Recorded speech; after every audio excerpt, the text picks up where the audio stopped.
Welcome to the It Was a Thing on TV podcast, episode 4, submission 020. Jennifer slept here. It aired on NBC from October 21st of 1983 to September 5th of 1984 for a total of 13 episodes. Hello? It's me! And only you can see me. I just saw the most beautiful ghost in the world. And she slept here.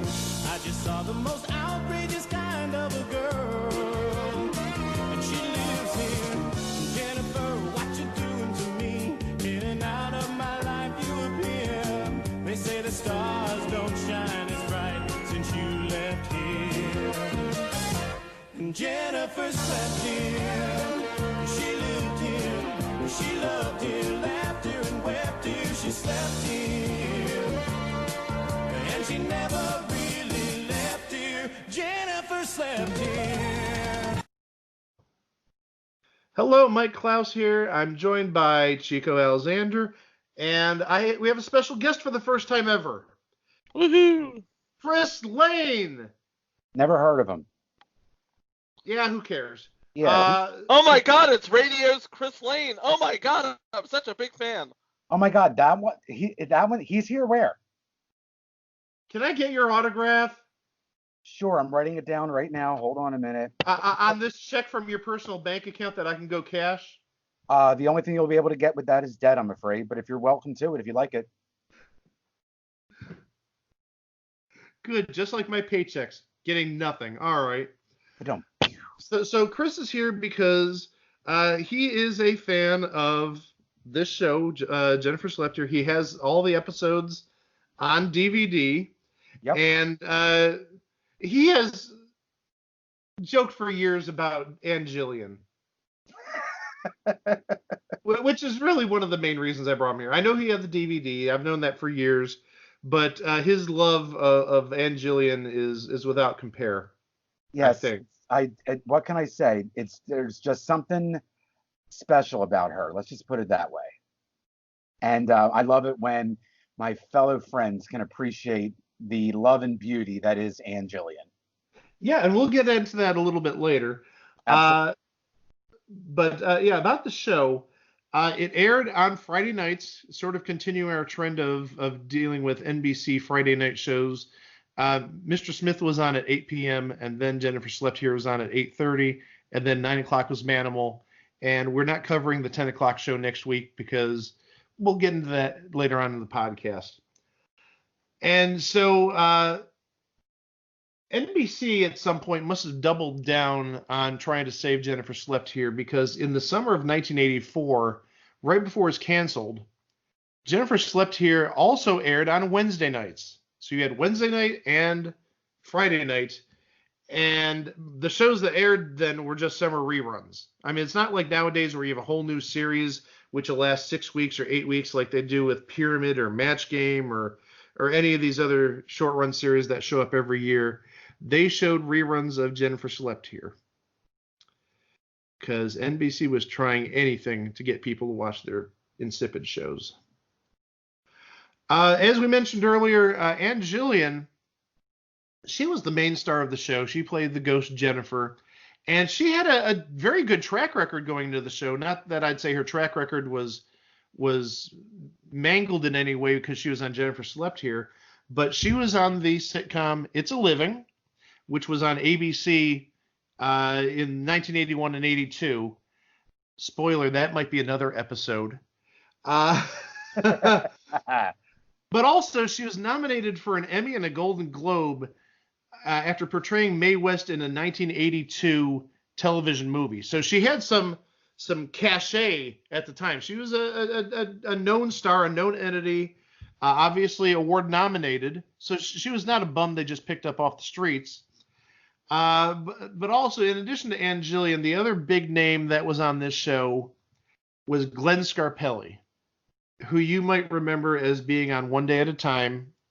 He was there from 1980 to 1983, and if this was his decision to go from One Day at a Time to Jennifer Slept Here, it might not have been the best career move. Now, I know One Day at a Time only lasted another year or two, but still, you're going from a sitcom that lasted 9 seasons, I believe, 8 or 9 seasons, to Jennifer Slept Here.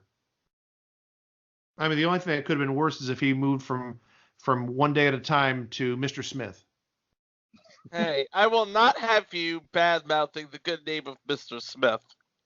And I will not have you bad-mouthing the good name of Glenn Scarpelli. I'm being double He- teamed. He is. Yes, here you are. I've had the pleasure of speaking to him many times. As far as the great thing known as the internet is, and he's an absolutely amazing gentleman. He really is. No, I can vouch for it. I know that Kris has spoken to him, or at least I think is connected to him in on social media. And yeah, Glenn Scarpelli, from everything I've seen, is a great guy. And we all make bad career moves. So it's totally understandable. It's something that happens. But no, You know, yeah, and plus, you also have to take into consideration the '80s was a very eclectic and unique decade when it came to all forms of entertainment, movies, music, and television. especially around 1983 to 84. You're absolutely right about that. Well, Yeah. you know, and when you think about it, it's always the center of the decade where the decade's definitions become official. You know what I mean? Yeah, Yeah. I mean that's true, because when you think 80s, you think Miami Vice, you think outrageous hair, the fashion, shoulder pads, and that's all Green right is around good. that 83, 84, 85 timeline. Right. Because usually it takes a couple of years where they were still emulating the prior decade. Yeah. Very true. Very true. Boy, Kris has been on here for 3 minutes. He's provided more insight than we've done in 3 episodes. I know, And I've, right?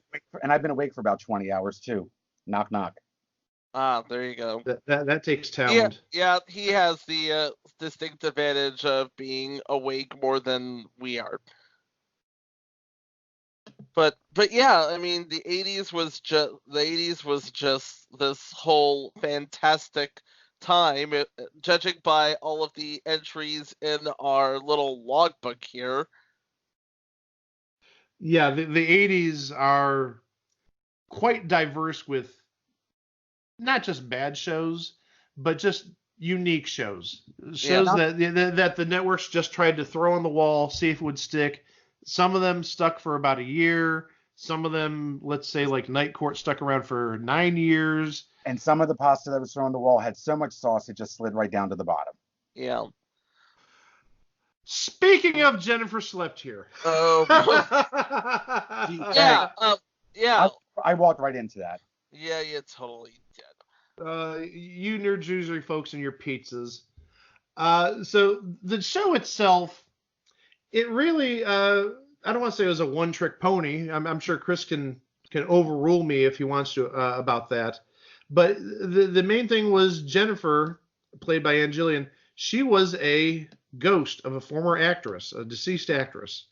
And this sort of uses the TV trope of only one person can see and hear you, not unlike The Great Gazoo and Fred Flintstone, or Stewie and Brian on Family Guy. So the person who could see Jennifer was this 14-year-old kid named Joey. By John P. Navin. Yep. And actually, that's another name that I've never heard of.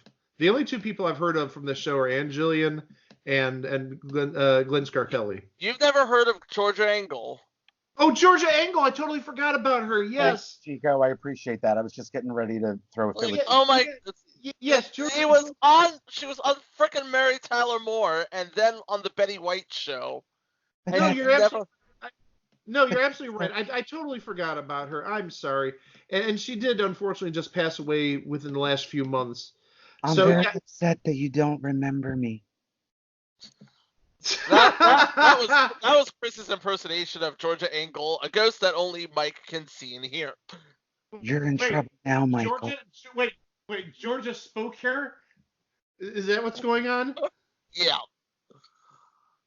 And of course she played the mom, and the dad was played by Brandon Maggart, who was a big movie star before this, but is more than likely known for being Fiona Apple's dad. Oh yeah, and he also did 5 seasons of Brothers on Showtime. Which is another fantastic show, incidentally. Which is another great show, absolutely. You'll never hear that on this podcast. What I was looking for was the TV Guide capsule previewing Jennifer Slept Here in 1983. And here's what TV Guide said about Jennifer Slept Here. Jennifer Farrell, Ann Jillian, was a famous movie star.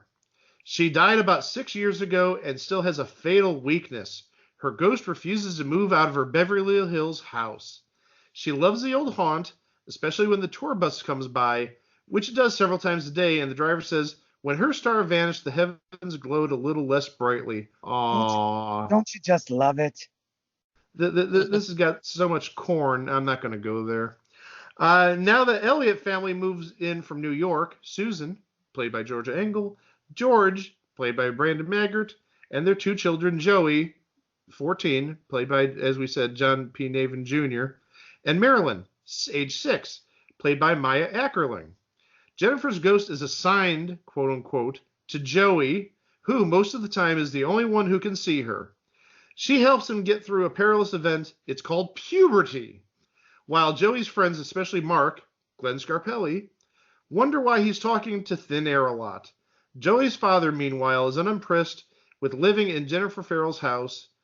Character Susan, this is a quote, "You think all Hollywood actresses sleep their way to the top. George, even meter maids sleep their way to the top. Ha ha ha ha ha ha ha. Hollywood jokes. Ha ha ha ha. 13 episodes. 13 episodes of that. And you know what else? Within that 13 episodes, in typical 80s fashion, they still managed to have a very special one, too. Oh, everything was very special in the 80s. So, yeah, that's the capsule that TV Guide put in their 1983 fall TV preview. Of course, that was during the pilot, and it was retconned in episode 2 to 20 years ago, which was weird, but whatever. So, well, what's old is new again, I think. So, in other words, what you're saying is that Jennifer Slept Here was actually way ahead of its time. Well, it was both dated and ahead of its time. It's more like a 1980s answer to The Ghost and Mrs. Moore. Oh, another good show in and of itself, which starred one Charles Nelson Riley, by the way. Had to throw that in there. But yeah, well, it's not necessarily ahead of its time because, as I said earlier, The Great Gazoo and Fred Flintstone did the same thing on the Flintstones. This little Martian would come over Fred Flintstone's shoulder, sort of like his conscience, and oh, you big dummy, don't do this, or you better go get Wilma a bouquet of flowers because you screwed up tonight or whatever. And he would talk, and I don't think it was ever mentioned on the Flintstones. Hey Fred, why are you talking to your shoulder? But still, it's been done. It's still being done, and it'll be done in the future. And it was done again by NBC later that same decade. Oh yeah, spoiler alert. And for which show is this? This was a show called Nearly Departed. Oh, another possible future entry. Wink, wink, wink. And Nearly Departed was only on the air for a third of Jennifer Slept Here. Well, Jennifer Slept Here got rerun to death because as I said earlier, the show ran for almost a full calendar year, a little bit over 10 months, and there were 13 episodes done. So, yeah, I mean, it may have been on less time, but there were probably just as many episodes. There were a total of 6 that were recorded, and only 4 made it to air. The other 2 did not get to air until, in this country, never. When it was rerun briefly in Australia, the other 2 were shown. Australia, we're sorry. Okay, now that I got that out of the way. Oh, wow. Well, since we have the expert here in the form of Mr. Lane. Who? Oh, am I talking about your dad when I call you Mr. Lane? No, I'll take it. That's okay. Okay, I'm sorry for being professional for once. That's quite all right, sir. So, I'm not a sir, but Well, I take that as a badge of honor too. Okay, very good. So, since we have our expert Kris here, and you've seen all the shows, what was done good? What was good and what was bad about the shows? And if there's nothing good, we could just skip to the bad. Well, I mean, I'm not going to lie. I mean, was the show a masterpiece? Far from it. It was far from a masterpiece. But it was about 24 minutes once a week of being able to escape reality, if you want to call it that. It was just a weird show that made you think, whether you thought it was, what the heck am I watching? Or, okay, that's interesting. If anything else, it was potential for starting conversations, whether you, everything from the special effects that were used to the storylines that were done, which were, let's face it, for the most part, pretty ridiculous. But you know what? And in some cases, you also have to realize, even though the show was on regular prime time, I sometimes think that in some aspects, it probably would have been better if it had been retooled as a show for either young adults or even younger, not necessarily with the same cast. Because there was one episode, for example, where she needs to help Jennifer needs to help Joey break into an office to his school, because what had happened was he was writing a letter for typing class. And that goes to show how far back we're going. We're talking he had to type on a typewriter. And he was teasing, having fun with it and calling his teacher all kinds of stuff. Well, his mom accidentally actually mails it instead of the actual one. So then he's like, Jennifer, you can walk through walls. You need to help me get this letter back. Stuff like that makes me think that the show would have been better off if it was targeted at a young adult audience as opposed to an adult audience. You see, I'm actually going to disagree because I go through that every day in my daily life. Except it's not done by actual letters, by typing. It's either done through private messaging, or sometimes it's graffiti on walls. But enough about my life. You do actually bring up a very good point about breaking away from reality. Mm-hmm. Because now that I think about it, that entire the 2 hour block from 8 to 10 o'clock on Friday nights is a giant break from reality, because you have first a talking orangutan with an IQ of 256. Then you've got the ghost of a former movie star, a fictional former movie star, who only the teenage son can communicate with. And then you have the ultimate fiction, a man who can shapeshift into animals, depending on the situation, to save the day, if you will. So that entire 2 hour block was a giant escape from reality, if you look at it. So in other words, in that aspect, it was in a way a perfect fit for that block at that time. Yeah, and actually it was perfect for Friday night, because most people don't have work the next day. My apologies if you do. That's me. I was gonna say that's you and Chico. Unfortunately, us teachers don't have to work on Saturdays. Now you know why don't you just rub the salt in the wounds a little bit. Well, now you know why I went to that career path. No, I'm kidding. And don't forget holidays too. That's absolutely true. I definitely can understand that. So it was a giant break from reality. And yes, since people don't work on Saturdays generally, with all due respect to both of my counterparts on this show, you don't have the realism that you might see on a show a different day of the week. It's sort of an escape to the weekend. So right. I think that's a great way that you mentioned that. It also explains most of the TGIF lineup. Again, spoiler alert. Well, not just TGIF, but also the CBS Block Party. Double spoiler alert. That's another submission we may venture into one day. So I have the 13 episodes here and their plot lines. And again, if Kris wants to chime in with good, bad, indifferent comments about each show, that's more than appreciated. Let's go down the line. Let's go. We know what the pilot's about. With Elliot settling into their home, a recently deceased actress, Jennifer Farrell, appears to Joey for the first time and later talks him out of a return trip to New York City to see a girl he had a crush on before relocating to California. Aww.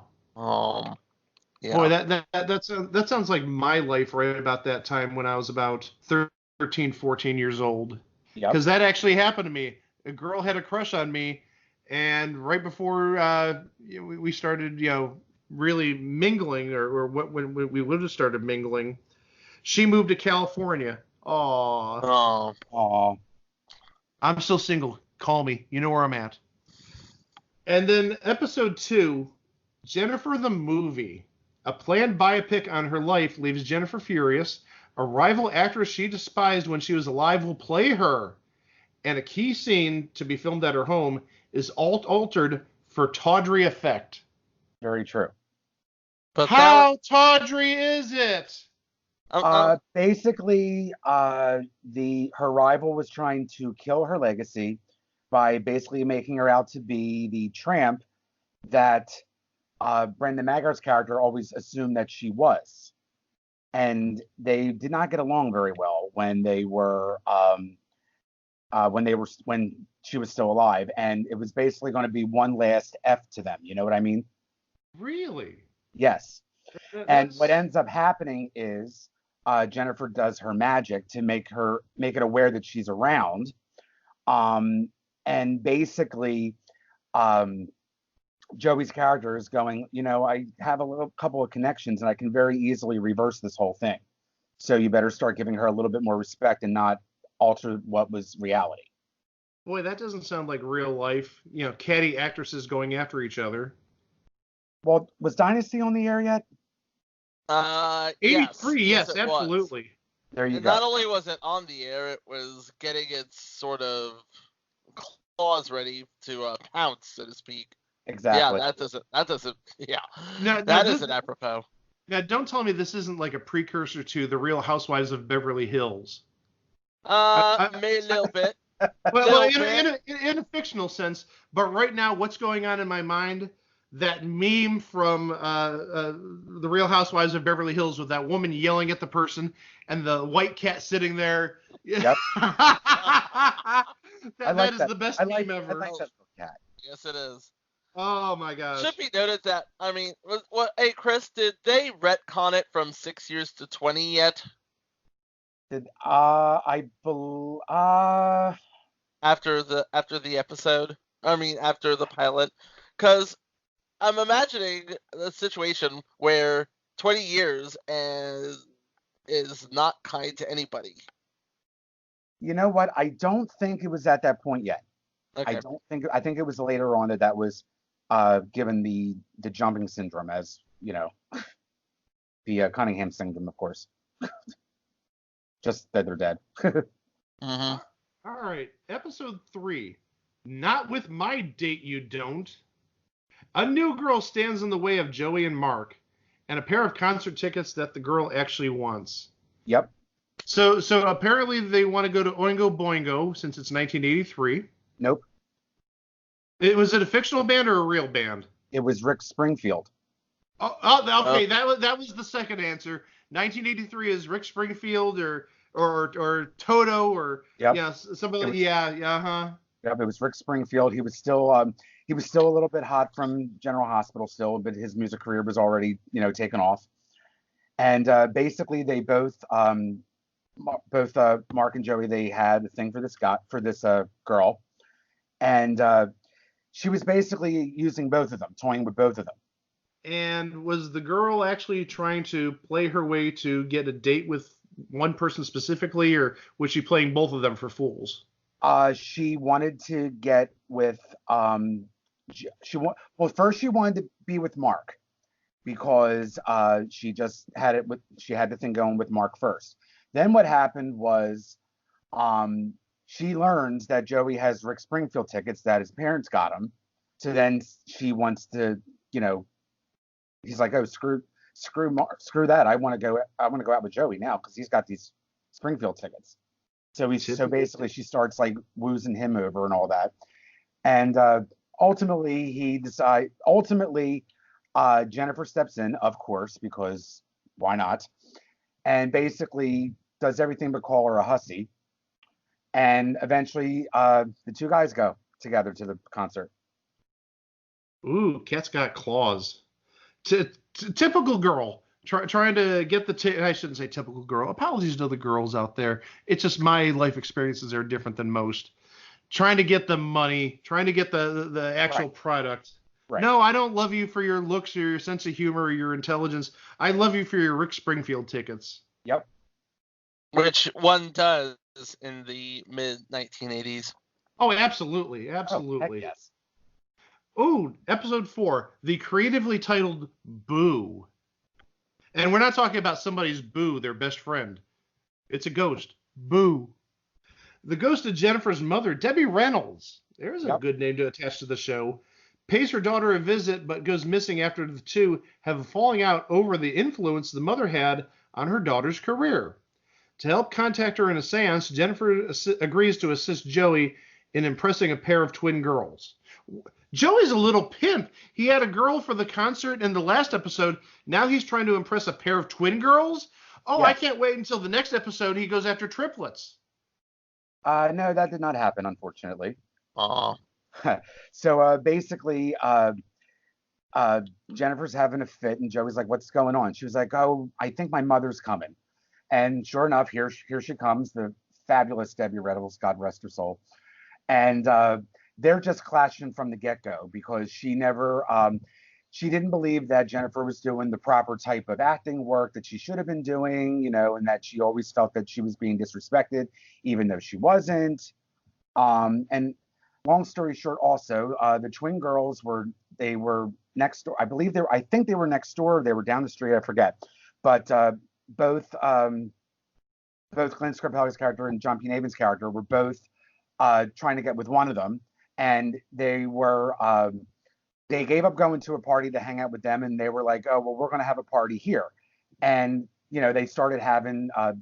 Joey had started decorating the house like for Halloween and all that, but they were very unimpressed because it was cheap, tacky decorations. So of course he goes, "Jennifer, I really need some help here. I need to impress these ladies."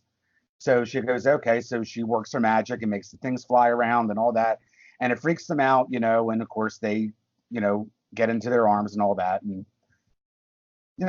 typical 80s. I got to get with the girl plot. So how am I going to do it? How am I going to scare her into it? And you see, the first thing that I thought of when I read this plot line, it predates Jennifer Slept Here by a couple of years, is the movie Mommy Dearest. Oh boy. Love that movie. Yeah, oh, great movie if you've never seen it. Great. But just the falling out thing, just Yes. Christina Crawford and Joan Crawford. I could just see Debbie Reynolds coming out of the closet. No wire hangers. Well, you know how Debbie Reynolds was. She had that class to her that she was. She absolutely did. Absolutely. Now I wonder if Debbie Reynolds and Carrie Fisher are clashing or might have clashed. Don't make me bring up that episode Boo of Jennifer Slept Here. I will do that on you, Carrie. No. Oh, episode 5. The reason I say ooh is just looking at the first two words of this capsule. Monty Hall. It's an episode called Calendar Girl. Monty Hall has a cameo in an episode that finds Joey discovering a box of Jennifer's unclaimed items, which include a nude photo she posed for earlier in her career. And when George discovers it and plans to sell it off at an auction at her estate, Jennifer asks Joey to retrieve it. Yes. So what did Monty Hall do? Was he the auctioneer? I mean, that would be like a perfect fit for how he was in Let's Make a Deal. Ironically, he was not an auctioneer. He wanted to buy the nude picture. Okay. He wanted to buy the nude picture, so he was there as a patron. Gotcha. And it was actually it was weird because George's character, how sweet and innocent she always is in her shows. Of course, now George already saw the nude picture and all that, and she's like, "Oh, this thing is the one thing that we're selling for the auction. We need to make the money and blah blah blah blah blah." And all George's character is saying, he was like, "Well, why would anybody want that old calendar? 1968 ain't coming anytime again, why would anybody want that calendar? Totally oblivious to the fact that she's naked in the picture. Boy, imagine if this was about 13 years later. You've got this thing called eBay where everybody will buy a calendar from 1968. Mm-hmm. So anyway, what ends up happening is they're able to get the calendar back. And what's funny is that when they said all they said in the listing was that it was a nude photo. So I forget exactly how it happens, but they were able to swap the photo with a nude baby picture. Seems legit. Yeah, just like any other time a ghost wants to make sure a painting doesn't go to auction. That's what you do.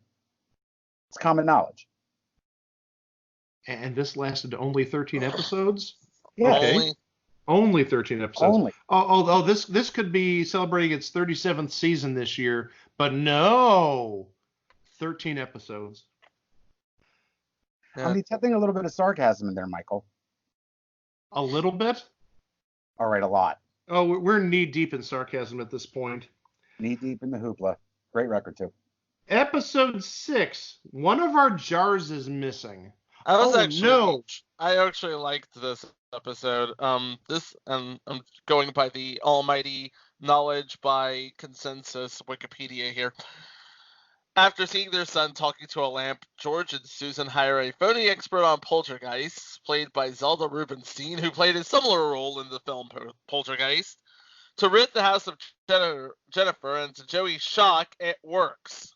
Now Joey and Jennifer must convince her to restore Jennifer's power before a letter that Joey accidentally wrote is mailed off. And there's what Kris was talking about earlier. That was the B plot from earlier, Kris. Yes.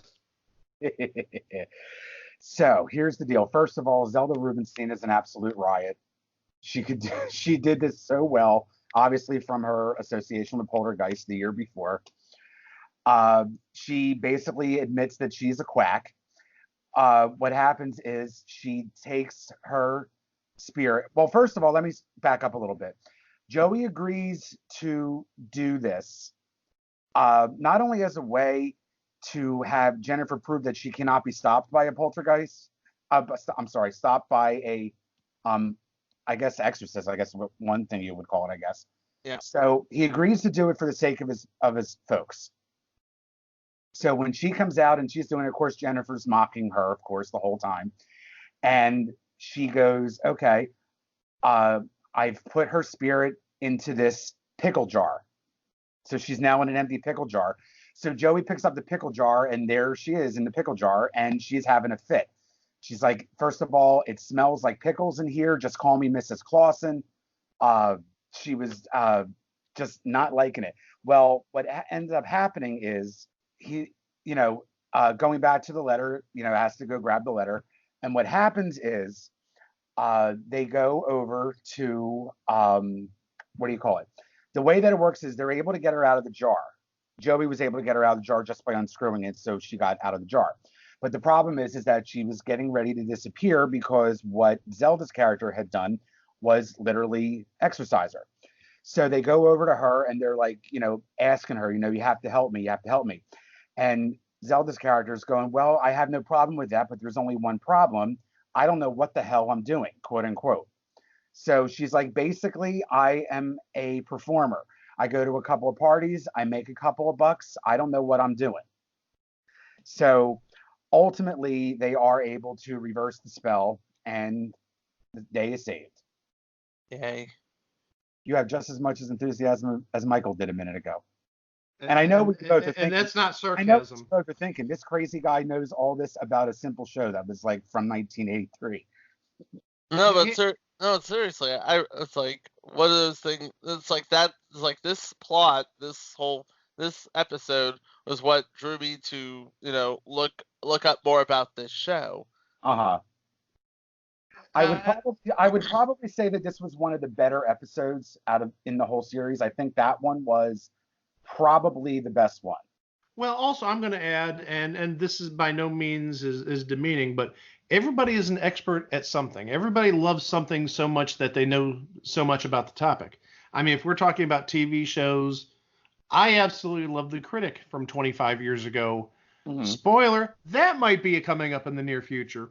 So the thing is, just because you know so much about a goofy 13-week sitcom, I mean that's no reflection on your character. I mean that's actually something that's the reason I brought you here, because I knew you're such a big fan of the show. Yeah. So there's And nothing wrong with that. it's actually funny because I mean, obviously, I was too young when the show was on. It's never been rerun. Um, a former friend of mine, we were hanging out one day, and we played that game, where let's grab a VHS tape with no label and see what's on it, which is always good for a laugh and fun. And one of the episodes of Jennifer Slept Here was on that tape, and I was like, "What show is this?" And he was like, "Oh, where do you see this cornball show?" So I watched the episode, and I thought it was crazy. And that was when I scoured the internet and was trying to find the episodes, and I was ultimately able to find them. And then that just kind of started my whole liking for finding strange and unusual shows. And that's sort of why we're here. Absolutely. So pretty much Jennifer Slept Here is what got me interested in looking up more information about short-lived forgotten sitcoms. Yeah, and I mean we've all gone down that rabbit hole at some point. We Uh-huh. we see something on some web page or some blog, and then I gotta look at this show a little more, see what this is all about, and then next thing you know, 5 hours later, you've watched all 13 episodes. Yep.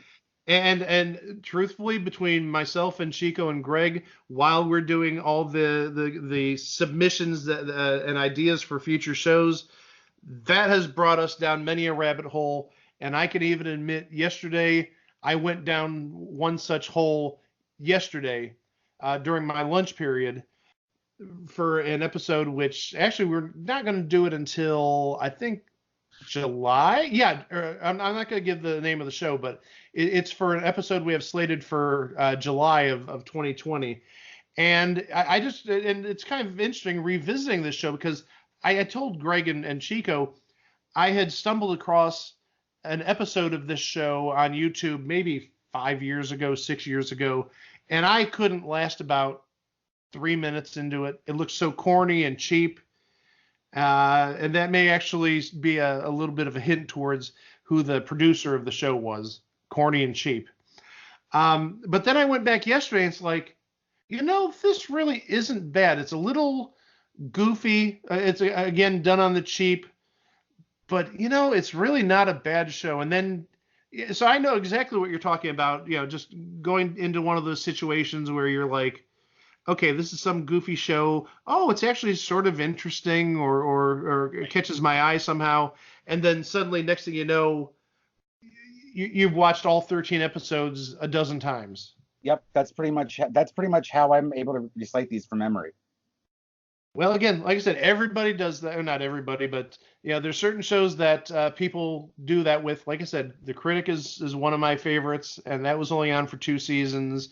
And there's other shows I have on DVD which lasted 6 shows or 13 shows. And I have so I totally I have get one it. of them en route. I can't wait. Episode 7. So here's the halfway point, the median. Trading Faces. Jennifer discovers that she has the ability to enter other people's bodies. So she uses Susan so she can rekindle a former mortal flame. Yes, she does. Basically, it starts off with Joey and Jennifer watching Invasion of the Body Snatchers on TV. So he's going, "Hey, Farrell, can ghosts really do that?" And she's like, "No, it's ridiculous." And Joey's like, "Well, have you ever actually tried it?" And she said, "No, but I don't think that it could actually work." Enter little sister, annoying little sister. And Joey's like, "Hey, give it a shot. You got nothing to lose." So she enters the little sister's body, and of course she has her, her ridiculous, I've played some small venues in my life, but this is ridiculous. And then she learns that she can very easily enter other people's bodies. And she starts having fun with it. She entered Glenn Scarpelli's character and walks up to Joey and goes, "I've never mentioned before, but you have beautiful eyes." And of course he's freaking out because he's like, "What are you talking about?" Then here comes Jennifer out. "Ha ha, I fooled you." And ultimately, what ends up happening is there was an old flame of hers that happened to be in town and went to the house. And she was like, "I really never got a chance to say goodbye. I really wish that I could have." So she enters George's character, and basically is able to tell him goodbye. That was her way of making closure, because that would be the only way. Because when she did enter the other bodies, they were able to see her here when she had control. So that was her way of saying goodbye to an old flame. This entire episode is basically the entire plot line of the series Automan, which we covered in the second half of last week. But I mean, that's exactly what it is, because you had the main character, Desi Arnaz's character in Automan, merging into Automan's hologram body, and that was more to become vehicles or stuff like that. But still, it's the same plot line, which I find very interesting. Now I'm trying to think, was Automan before, after, or during?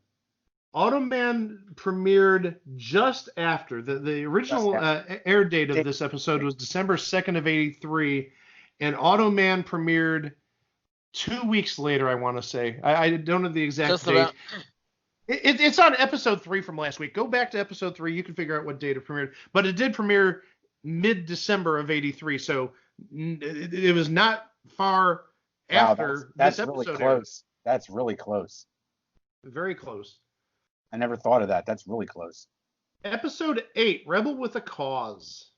With Jennifer's help, Joey is able to take care of a bully, and in the process acquire his entire lifestyle. Now, would this be the very special episode? No. Oh. I'm just wondering what his entire lifestyle is.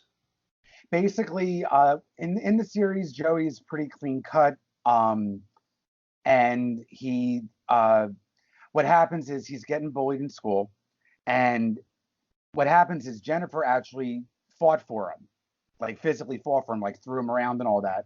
Well, the bully is thinking that Joey's the one doing it, so he basically leaves him alone, and essentially he's now the rebel now instead of being the clean cut. And then Jennifer ultimately decides, and of course there was a girl involved, of course, at one point, and ultimately he learns that this isn't really for me. I really can't fight even if I wanted to. So basically he pretty much ends it, because Jennifer doesn't want to help him anymore either, because she's like, you got to be yourself. You shouldn't be somebody that you're not. And ironically, no, this is not the special episode. And actually, this is the last episode in 1983. It was December 16th of 83. And it went on, I'm going to assume, either hiatus or reruns, and then returned in April of 1984 with 5 new episodes. That's correct. Episode 9, Risky Weekend. With the rest of the family away, Joey keeps an eye on the house, but a sailboat moored in the backyard crashes into the dining room. To help pay for repairs, he agrees to let the repairman use the house for a bingo game. That is, until Joey and Jennifer discover that it's really a gambling operation. Like they couldn't tell that from the very beginning. And incidentally, this was the first episode that I saw. And again, another plot being recycled, because Bob's Burgers did it like 2013 when the kids take over the restaurant. They decided to run an underground casino until mom and dad come home and are like, what is this? And then the landlord comes by, Mr. Fishoder, and says, oh, if you're running a gambling operation, I'm going to need you to pay rent or something like that, since it's more than just a restaurant. Right. And ultimately, it became a sort of double or nothing wager, doing rock, paper, scissors for like 6 months of back rent or something like that. So again, another episode that's been done, not necessarily done to death, but another tie I see there, which is interesting. Right. Basically, Joey's parents go away, and I forget how the boat ended up in the house, but it broke through the house, not unlike Stephanie Tanner when she drove Joey's car into, there's the name Joey again, drove it into the car into the kitchen. But so they need to repair the wall before the parents get home. So I forget exactly who it was, but they did start a bingo thing going on over there, and it was for gambling. At the very end, they wanted to take all the money, and they weren't going to leave them with anything. They were just going to use the house, and ultimately Jennifer was able to get the money out, because she was obviously able to say, this is the card you got to play. This is what they got, I'm just thinking about how that boat got into the house, and this actually just came to mind. It's very coincidental since the time we're recording this is right around the 7th anniversary of Superstorm Sandy. Just wondering, with all that rain, might it have just floated into the house? I'm just hypothesizing here, but it's just the first thing that came to my mind when you mentioned the whole plot line. And given that it's November 2nd, and my house was severely affected right around that time by Superstorm Sandy, I totally would understand if that was the case. I want to say that the boat was on a trailer and the trailer lost control. Feasible. Okay. I want to say Plausible. I want to say that the boat was being transported and whoever was driving the boat lost control. Okay. That makes sense. I actually don't remember that one. I'll have to look that up later. Episode 10. Do you take this ghost? Oh, I mean, we could just look at that title and we know what it's going to be about. Another Somebody's getting married. Somebody's getting married. Yeah. Jennifer's former Playboy boyfriend. How many former Playboy boyfriends does Jennifer Farrell have? Anyway, Jennifer's the same number of girlfriends that Joey has. Cool. Jennifer's former Playboy boyfriend, who is also a ghost, wants to revive the relationship they had when they were alive. Eve McVeigh made a guest appearance. So Brandon Mygart and George's characters, they decide to renew their wedding vows. And the way that it works was, since Jennifer and her old flame never really got to do anything or get married, they decided to take that same ceremony so that they can have their own pseudo ceremony. Now, was this done like in the ghost world, or was there actually like a living minister or justice of the peace who was doing this? There was a living minister that was doing the renewal of the vows. And while he was renewing the vows, they were basically like right in front of them doing their own recognition. But they were still in ghost form, though, so he could see the ghosts? No, he couldn't see the ghosts. The priest had absolutely no idea that they were even there. They were just taking advantage of the fact that there was going to be somebody there performing such a ceremony. So they just took advantage of it. They couldn't, I mean, obviously it wasn't official, obviously, because they were dead, but basically it was just a thing where, like, okay, well, since this is going on now, I don't want to say the word pretend, but let's, just do it at the same time so we can know what it felt like to go through such a ceremony. How absurd. That one was not one of my favorites at all. I wonder why. That's just... See, even I have standards. Not many, but you do have some. Yes. But that just doesn't make any sense. How a justice of the peace... Again, I'm not wrapping my mind around it. It's too early in the morning, and I no, it's just too weird. Episode 11, Life with Grandfather. George's father pays a visit, but when he dies unexpectedly, another ghost in the house. Great. The Elliots finally have kind things to say about him that they never told him when he was alive.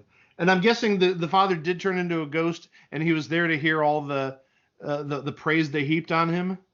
Not necessarily. First of all, this is the one that would be considered the very special episode, incidentally. Okay. Basically, the grandfather shows up, and he's trying to hang out with everybody, but everyone's just too busy for him. Joey was too busy. He was George's father, and he was too busy for him. And it was always one of those things like, okay, well, we'll hang out tomorrow, we'll do stuff tomorrow, that sort of thing. Well, he is up in the attic, which is incidentally where Jennifer Farrell's room was after she was a ghost. It was the attic. So he's up in the attic, the grandfather, and doing like a chemistry experiment because he loved to have things blow up for some reason.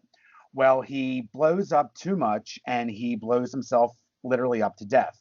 So Jennifer runs up to the attic and is going, oh my God, now the attic is all totally destroyed.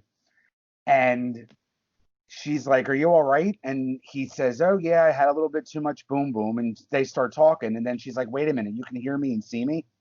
And he goes, wait a minute, aren't you Jennifer Farrell? I thought you were dead. And she was like, well, guess what we have in common? So what ultimately happens is at that point, later in this show, they're watching home movies. and they're all saying, we really regret, we wish that we could have been able to talk to him and all that. And in the middle of that, Joey runs up to his bedroom and he starts saying, "Grandpa, Grandpa." And Jennifer's like, "I knew this was coming." And he was like, "All right, where is he? If I can talk to you and see you, where is he?" And she's like, "It doesn't work that way." And then he was like, "It's not fair. You need to change this. I want to be able to say goodbye to him. I need to say, that I'm going to miss him and all that." And he was like, "Will you just, shut up and let me talk to him?" And she was like, "I can't."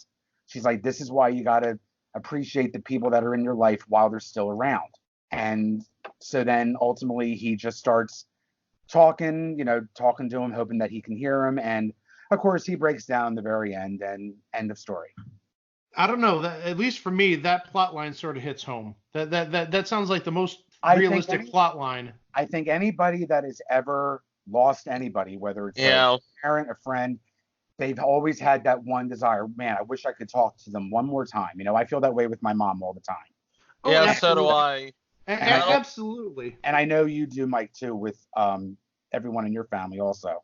Well, and I mean, when you're talking about this, the first, and it's kind of coincidental that the title of this episode is Life with Grandfather, because the one thing that went through my mind was my grandfather, who unfortunately passed away just over 30 years ago, and I would have been about the same age as the main character on Jennifer Slept Here, the teenage son. Right. I would have been about 14 as well, Mm-hmm. and even to this day, 30 plus years later, I still have regrets about things that I didn't do with my grandfather, where I wish I could have said, "Oh, just one last time, can we go fishing, or can we go, do this?" And so this is like hitting really hard for me. This is hitting home. Yeah, I'm one of those. I did have a tear in my eye when this was going on, and I think anyone that's ever been really close to anybody and had this and had them die, I really do think that it would hit home no matter who you are. It is definitely the most realistic of the plots of the 13 shows.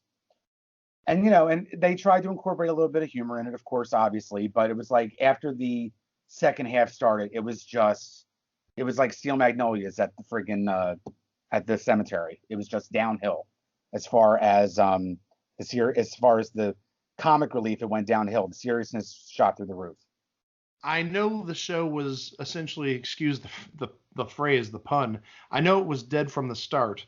Yeah. But I just wonder if this episode aired instead of in late April of '84, if this was one of the first few episodes that was done, might it have saved the show? If there is some sort of realism, something that people can connect with, could it maybe have saved the show? I don't know. But the thing is, I also want to say, I think this one was recorded a lot earlier as far as the production number was concerned. I think it was one of the earlier ones recorded. I might be wrong on that. But for whatever reason, they held off on airing it until later. Which I think it's a big mistake. I think really if there's any way you can get your characters or your viewers to connect with characters, you definitely do it from the start. It's always a death or a birth in a sitcom where people start to connect.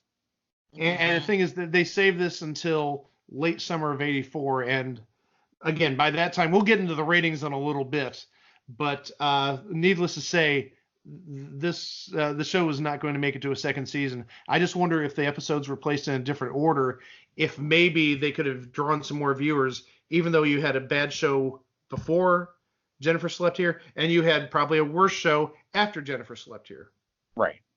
So that was our very special episode, and yes, after hearing that and just getting a little emotional, that is a very special show, to say the least. Mm-hmm. Indeed it is. And now I know what I'm going to be looking for on YouTube after we finish this recording. Yep. If it's up there. Episode 12, The Tutor Who Came to Dinner. Yes. When a new tutor appears to help Joey, Jennifer becomes jealous of her, and for good reason, as the tutor, played by Gail Edwards, who was also on It's a Living with Ann Jillian, is actually Jennifer's spiritual replacement. Oh, boy. Yeah, there seems like there's a little bit to unpack here, so go for Yeah, it we first. went from incredibly serious, incredibly relatable plotline Completely. to yeah. Yep. Okay, so here's the deal. As you just said, yes, it starred Gail Edwards, who played Dot and It's a Living, which I always wondered, that had to be fun because I believe It's a Living was off the air when during that 1 year. I think that was when it was transitioning from network to syndication, I think. It was a little more than a year, but It's a Living got canceled, I believe, in 82, 82 or 83, and then it returned in syndication in 85. Okay. So first of all, having them reunited had to be interesting if you were a fan of It's a Living at the time. So basically, here's the deal. The powers that be we're trying to say that Jennifer was a bad influence on Joey, that she was not treating him, she wasn't being a proper muse, a proper guide, as it were. So Gail Edwards' character was sent to be her replacement. And it was one of those scenarios where Jennifer's like, I don't understand how you can possibly say that I am a bad influence on Joey. Well, Gail Edwards grabs a tape player and is playing basically nothing but Jennifer barking at Joey about petty things. And essentially what happens is that Joey does not want Jennifer to leave because they had already gotten close at this point. And Jennifer's like, well, I don't know what we can do. So Joey was like, well, what if I can make it so that you do something that is amazing for me? You know, like I can show her how I can be so very difficult. You know, like I can have little fits, let's, see how good she can handle me. I can really, play it up. So he starts playing it up, like, I need this, I need that, I have demands. And Jennifer's going, you better do this because he's going to have fits until you do what he tells you. So she starts doing it Gail Edwards' character starts doing it for a couple of minutes.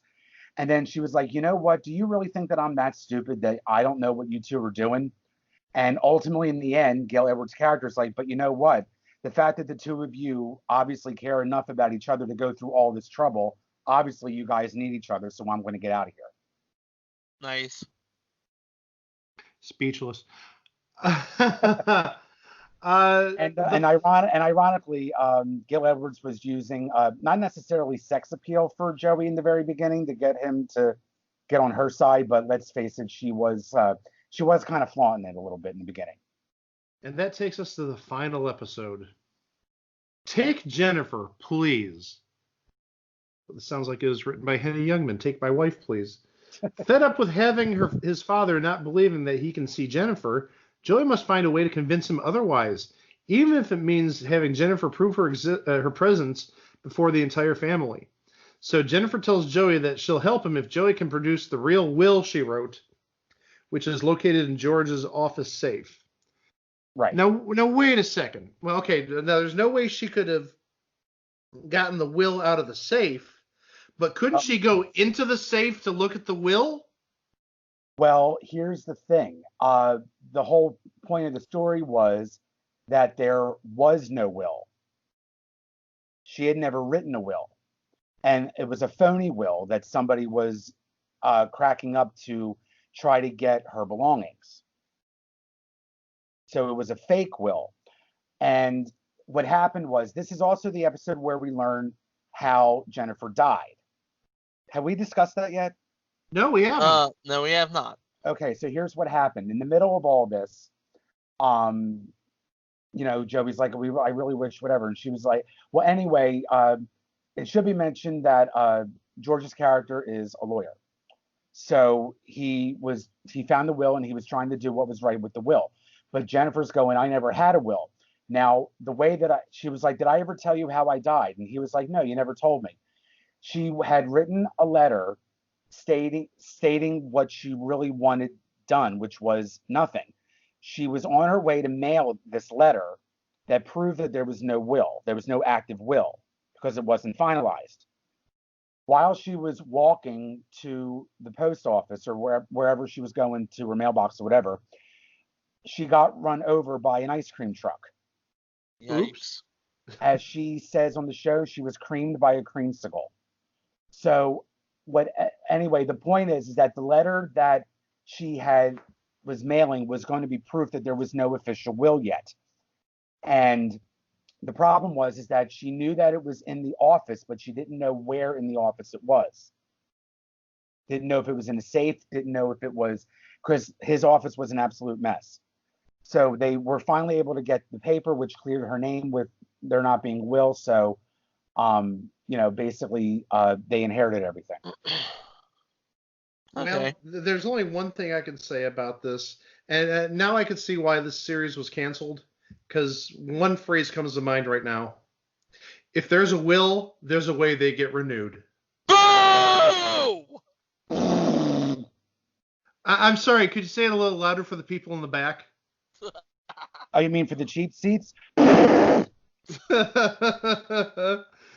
sorry. That was I had to do that. I no regrets. 5, Mike Klaus. So yeah, that was Jennifer Slept Here. The ratings were horrible. I mentioned this on. I'm Did it sorry. actually do better in reruns than it did in its actual run? It did, and actually, I was going to get to that. We mentioned on a previous episode, I believe it was the Mr. Smith episode, that the week of Mr. Smith's final episode, which would have been, I believe, the 16th of December, the Mr. Smith was the 63rd rated show out of 65 shows that week. And 61st was either Manimal or Jennifer Slept Here, and the other one of those three was 59th. So already in 3 months into the season or 2 months into the season, Jennifer Slept Here was in the bottom 10% of the ratings. And we mentioned also that in summer of '84, it got rerun twice. It was rerun on Wednesdays and also on Fridays. And the ratings actually did manage to break the top 30. However, it really didn't make much of a difference because for the 1983-84 season, Jennifer Slept Here was ranked 89th. Oh, wow. That show is dead in the water. Yeah. That's how you make a pun, Mike. Hey, I liked my "If There's a Will, There's a Way" pun. Just because you don't, not my fault, you don't have any taste. But talking about this show, might we see it in reruns? For 13 episodes, it's not going to be on TV ever again, probably. No, I would find that very I don't think there's a snowball's chance in hell, which is probably where Jennifer ended up. Oh, jeez! And you're complaining about my puns? Nice. Oh, my God. Very nice, Chris. Well, It's all in the delivery, my friend. And I didn't deliver, obviously. Well, Jennifer Slept Here was partially produced by Columbia Pictures Television, which means it's under the Sony umbrella, which means, there's an app that Sony has called Crackle. Might it somehow one day appear on Crackle? Because sometimes they show some really weird stuff on there. I've just thrown that up in the air. I mean, we've sort of gone this route with most every show, saying, this is under the Viacom umbrella or the Disney umbrella, and you've got Disney Plus coming out, and what if Viacom or CBS All Access we talked about, what if they decide to put it on there one day? You never know, and it seems like a lot of these corporations, companies, are digitizing their holdings, not necessarily just for an on-demand market or Amazon Prime or similar, but also just to archive them, because obviously digital stuff takes up a lot less space than an actual tangible cassette or film reel. Right. Plus the deterioration from decades of storage, even if they're stored properly, we are now learning as time goes on just how severely damaged film can be. We're also learning in recent years just how the lifespan of CD and DVDs are. We're learning that the earliest ones of them are starting to now fail. So it's all a matter of, how can we preserve what we have done already? And Absolutely. right now, digital is the way. No, you're absolutely right, because weren't like Johnny Carson's tapes stored in like a salt mine in Kansas or something like that? And yeah, they're going to degrade. It's just it's basic chemistry. Right. Everything has a half-life. Everything has some sort of recommended temperature or environmental settings. Right. And gosh knows that, with the entire debate of global warming over the last 30, 40 years, stuff is going to just be unplayable. Plus also, on top of that, just the just based on the obsolescence, the antiquity of equipment. I mean, if stuff was filmed on 2 or 3 inch tapes back in the 70s, they don't make those machines. They haven't made those machines probably in 40 or 45 years. You don't even so have to you have no way to watch them. You don't even have to go back that far. You can go back about a dozen years. Not many people even have VHS decks anymore. Oh, no. And actually, it's kind of funny. I was just thinking the other day, I could actually use a VCR to look through some of my old tapes. And I think the only functional VCR I have is one that I know hasn't been used in at least, I would say, 13 years, which was my grandmother's. Uh-huh. So who knows if even that works? Maybe it needs some oil or WD-40 in order to get working. It's one of those, when it comes to home VHS, it's one of those things where you kind of wish a lot more people took the Sally Struthers route and took TV VCR repair, because in this day and age, the only way to preserve some of these is and I'm saying this as somebody that collects computers and gaming consoles from the 70s and 80s, the only way to make sure that they're going to continue to work is to learn how to maintain them internally. That's absolutely true. They don't make them anymore. They stopped making VHS decks 2 or 3 years ago. Right. Now I have, like, for example, I have an Apple II right next to me. As a matter of fact, I'm looking at it right now. If that thing fails, if I don't know how to fix it, it's going to cost me a couple $100s to get another one, if I can find one in that condition. If you can find one, period. I mean, right. I'm sure it's not that hard. You can find it on eBay or someplace, right. but then you get into shipping it, and shipping an Apple IIe is not going to be cheap. Right. Plus, you have to realize, do you want to spend $300 for a new Apple II when it's a $5 part that needs to be replaced? Right. So when it comes to preservation, the best thing that you can do, and this goes out to anybody regardless of what their hobby may be, if it involves anything that plugs in, the best thing that you can do is to learn how it works from the inside and learn how to do your own repairs for preservation of anything. You're absolutely correct about that. Great insight. Very good, yes. Well, we're going to do a little postscript on Jennifer Slept here. We've gone through the episodes. We've gone through the history. Well, the first thing I want to bring up is we talked before we started recording about the theme song. And I think we are diametrically opposed on the feelings of the theme song. Kris, I think you really enjoyed it. It was good, corny 80s cheese. Okay, and that's the reason I didn't like it, but also pasteurized processed cheese product. Let me put it this way. There's 2 different types of cheese products. We have your Velvetas, and then we have that Kraft crap in the green cans. This is the crap in the green cans. This is the leftover bottom that you find in the back of the fridge about 3 years later of that green canned Kraft cheese. Uh-huh. But here's the thing. I might not like the Kraft cheese, but I like other corniness. Let me just put it that way. Well, and now that you make that comparison to Velveeta and the crappy, are you basically suggesting government cheese? Let me put it this way. Not even rations, not even survival rations from the 50s. Oh my gosh. Okay. So the thing I wanted to say was the person who actually did the theme song was a gentleman named Joey Scarberry, who we talked about earlier. He is best known for probably one of the best theme songs ever. One that actually hit the charts. Yeah, believe it or not. Believe it or not, I'm walking on air. Co-written by Mike Post, the king of the theme song. Yep. Well, and this was the theme song to the short-lived but really great The Greatest American Hero back in, I think it was about 81, 82.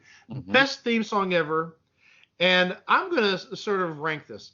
The Greatest American Hero theme, believe it or not, it isn't Velveeta. It is like upper class Brie or Gruyere or whatever. The best cheese in the world is that. And then right around the time that that Jennifer Slept Here aired, he did work on one of Chris's favorite specials. I know this. It's Flash Beagle, Charlie Brown. Hey, he's the champion. He's the best. Impossible to tame. All right. So that right there, Flash Beagle is your Velveeta. That shows my taste in cheese. But still, that's the Velveeta. That's the lower middle tier or middle tier of cheeses. And then Jennifer Slept Here is like 3 floors below the sub-basement. It isn't even like deserving of having the word cheese.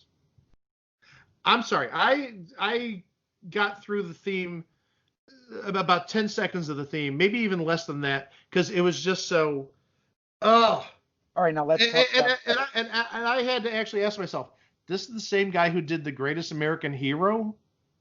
Now, they're just so horrible. Now, continuing on with the opening credits, what did you think about the Young and the Restless style sketching? I said I didn't really pay attention to that. I was a fan of the Young and the Restless sketching, actually. Because that's the type of sketching that was done for the opening of Jennifer Slept Here. Yes. Oh, it's very similar. Like I said, I didn't really pay much attention to it. I was still like racking my brain over how bad the theme song was. but no, it was definitely a unique type of way to introduce the credits. Well, try next time you go to watch one. Try watching the opening credits muted. You actually think I'm going to go revisit this show after today? Oh, you have to. You have to watch Grandfather. I'm going to look at the Grandfather episode. I really seriously will try to look for if it's online. Which, based on the other episodes, it looks like they are online. It's online somewhere. Yeah. But also, I mean, think about, and this is going to parallel another NBC show in the early 80s. Remember how the opening to Family Ties was? It wasn't really a sketch more than a painting. Yes. Yeah. And this was seasons 2 through 4, I think. Yeah, I think it was until, another spoiler for another future episode, until they had the little kid who magically grew up to be like 6 years old in 1 year. Hey, TV is magic. Oh, we're going to get into some of the magic and goofiness in future episodes, but yeah, that's been the topic of a conversation between myself, Chico, and Greg, is just how magically the little boy on Family Ties who was born, I think it was the 85-86 season or 84-85, how he suddenly became like 4 or 5 years old in the next season. Same with Growing Pains. Same with Growing Pains. We talked about that as well. Absolutely. But bringing it back on track here, regarding the actors themselves, we talked about Georgia Engel. She just passed away this past April. I apologize for leaving her out when I was mentioning the cast earlier. As you should have. She is a legend. I mean, you may not know the name, but you definitely know the face, and you definitely know the voice. So, and then Ann Jillian, she went through a lot right after Jennifer Slept Here. Yeah, she's been through a lot since. In 1985, she had a cancer scare at 35, so young. Yep. And she had a mastectomy done in 1985.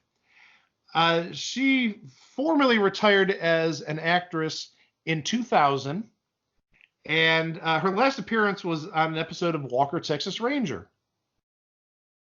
And really, she's been sort of out of the limelight since, I would really say, since like the late 80s. I remember as a kid hearing a lot about her cancer scare, and then it seemed like around 87, 88, you didn't hear much of her anymore. Right. Now she did have that other show, the Ann Jillian show. I believe that was late 80s, Yeah, Was that was about 1988. She 89, played the 88. police officer. right, Yeah. 88, 89, yeah. Yep. But she's essentially been out of the limelight since then, and she hasn't even done. There's no credits to her name over the last almost 20 years. But she'd be 70 at this point. She has a well-deserved retirement. That's true. Oh Mhm. yes, she as much as maybe Kris might make fun of her, or she was a very decent actress throughout the entirety of the 80s, outside of her medical scare. Right. Yep. I mean, It's a Living still reruns nowadays on Logo, so it And couldn't have been that bad. and it's going to be joining Antenna TV in January. Very Which nice. which we do have here in Raleigh, so You do or you don't? we do. Oh, okay. I do and I don't. Cleveland does carry Antenna TV. The problem is I can't get Antenna TV on my cable system, nor can I get it through a satellite, even though I live 15 miles away from downtown Cleveland. How about an And I live on a hill, so go figure. I What can't about get satellite reception on a hill. not even an over-the-air antenna? I've tried. I've tried numerous times. Really? Oh yeah, I have had very bad luck with antennas, and I was thinking about getting a full-fledged antenna on the roof, but I ultimately said to myself, why am I going to waste the money if I can't get any of these digital stations? Right. Like I've been wanting to do that too. Unfortunately, Philadelphia is the closest city for me, and that's 45 miles away. And I live in the woods. I have a one-story house. I'm surrounded by two-story houses. It was not happening. Yeah, you're not getting anything out there. I'm sorry. No. So I'm kind of stuck with cable, unfortunately. Well, some cable systems do carry Antenna TV. I know my father's does, so maybe you just need to find the right provider. Right. Now, of course, in my area, you have a choice: Comcast or nothing. Boy, that's not much of a choice. No, I mean, if you want to go cable, we don't have access to Fios around here. Of course, we could go through the dishes if we want to, but even that, it's a gamble in some areas. Ah. And as we mentioned earlier, Glenn Scarpelli is doing well. He is actually, as I said, either friends or friends of Kris and myself, and is actually very active when talking with a mutual friend of ours. Absolutely. And he is a big supporter of, obviously he is homosexual. He's obviously a big supporter of the gay rights movement. He's been a very big influence on a number of friends of ours. A Right. very big influence. Right. And let me see, what else could I say about him? Are you aware that he had released a record? What? I did not know that. He released a record. It was actually kind of funny. We were talking a couple of weeks ago, and for those that do not know, let me tell you, I have a little radio program at my college radio station where I play 80s music, and he had released a record, self-titled record, and it didn't. There was one single released. It was called "Get a Love On," and it was kind of like a dancey R&B style. It didn't do well in the charts, but I actually played it on my show a couple of times. And when I told Glenn that I had played it on my show, he was like, "Are you serious?" I said, "Yeah, I played it." I showed him a copy of the log, and he was like, "That is so fun. I don't even think my songs were ever played on the radio, let alone in 2019." And so he got a real kick out of that when I showed him the logs. He was like, "That is so cool, seeing my name on a radio station log after all these years." And in recent years, he has been working on a segment on his local cable system. It's called Sedona Now Television, and it's just like a little thing that he does in regards to producing local content, which is kind of a rarity in this day and age when you think about it. Everything is so national anymore. So he's been working on some local television station segments for a little production that he's been doing in recent years. Sweet. Well, it's good he's still in the business. That's great. Yeah, he enjoys it. Superb. Well, that wraps up Jennifer Slept Here. Before we go, I know Kris just mentioned his radio show. Would you like to do a more formal plug? Sure. The name of the program is called The Vinyl Countdown. I got the name from Grand Theft Auto Vice City. I thought that was a kick-ass name for a record store, and I was like, man, that would be a great name for a radio show. It's on the air currently it's on every Wednesday night at 6 p.m. Eastern. In the southeastern Jersey area, it's on 107.9 WRML, but it is also available online at WRMLradio.org.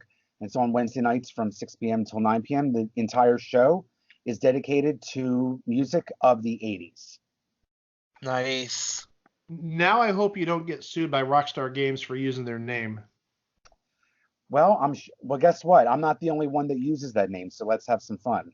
Oh, there you go. You're going to just point at somebody else. He did it before me, Mr. Teacher. Yes, they did. Yeah, that works really well in my classroom, Chris. I'm just telling you that right now. I'm sorry, Mr. Klaus. But yeah, I will vouch. Chris does a great job. And he's been doing this for some time, and he is a kid of the 80s. Let's just admit that. He is a true kid of the 80s. He loves that time era, the music, the television. He does a great job. Please, listen to him. Thank you. Oh, you're more than welcome. In terms of plugging for us, as always, you can find us on Facebook at facebook.com/itwasathingontv, on Instagram at instagram.com /itwasathingontv, on Tumblr at itwasathingontv.tumblr.com, and we're on Twitter at, guess what? Twitter.com/itwasathingontv. And as always, you can find all the episodes of the podcast on iTunes, on Google Play, on Stitcher, and at our website, which is itwasathingontv.podbean.com.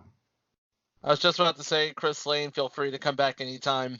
I would love to. I had a great time. Thanks for having me, gentlemen. I appreciate it. I had such a fun time. You are definitely a friend of the show. You feel free to let us know when you'd like to return. Also, one little correction / update from last week before we go. I had mentioned that people would watch Manimal if Simon McCorkindale had ever turned into a nice animal, a kitty cat or a puppy dog. Well, guess what? Simon McCorkindale transformed into a kitty cat on the Manimal pilot. This cannot be stressed enough. This cannot be overemphasized. Right in your face, Greg. He was a little kitty cat in an episode. Meow. And it still didn't save the show. Meow. Well, that wraps up not just this episode of It Was the Thing on TV, but also, if you noticed, there was a little commonality between the 4 episodes we've done thus far. Match Game Hollywood Squares, Manimal. I'm not going to include Automan for an obvious reason. Mr. Smith and Jennifer Slept Here.